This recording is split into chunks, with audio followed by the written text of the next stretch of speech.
A promising tease raises hype for Cheers' Ted Danson to potentially appear in Frasier. Paramount Plus' reboot of Frasier stands out from the original series in that it takes place in Boston instead of Seattle, thus making a major Cheers crossover a real possibility for the series.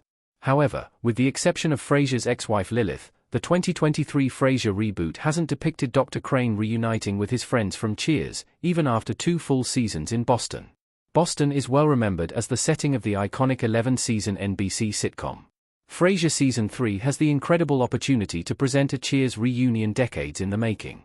The creators of the Frasier revival show have teased plans for how such a crossover could happen, and they can't back out of such a huge episode now. If Frasier meets up with one or more of his old drinking buddies from Cheers, it would bring his character back to his roots and show how they grew in the years since Dr. Crane dominated the airwaves. Frasier EP's Sam Malone tease is too exciting to not go anywhere.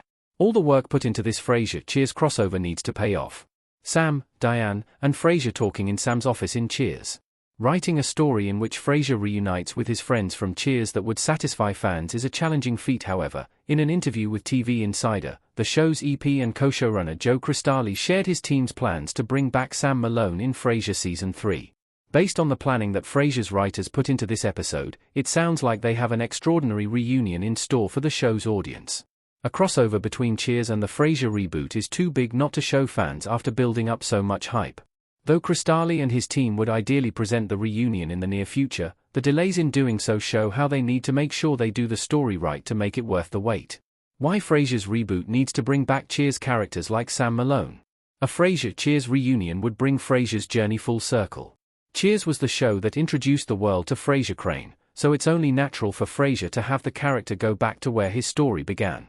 Even after Frasier left Boston for Seattle, the friends he made at that bar were a significant part of his life for several years. It's surprising that Frasier hasn't met with any of his pals from Cheers since moving back to Boston, especially since the original Frasier showed some of them visiting Dr. Crane in Seattle. Frasier would have quite an episode if they showed what became of Sam and all his other friends from Cheers after all these years. Since the reboot showed how much the titular character has grown in the past 20 years, it's only fair that Frasier shows how the characters from Cheers have also matured. Sam and his pals had such a massive impact on Frasier's life, so the latter should see how he influenced their lives now that he has adjusted to his new life in Boston. Frasier seems more than ready to reunite with Sam and all his other longtime buddies from Cheers. Considering all the time the team behind Frasier spent planning a Cheers reunion, not showing this episode to audiences would be a disappointment and a missed opportunity. While a reunion could cater to nostalgic Cheers fans, such a story could also provide some satisfying closure for Frasier and his friends from the classic sitcom that made him famous.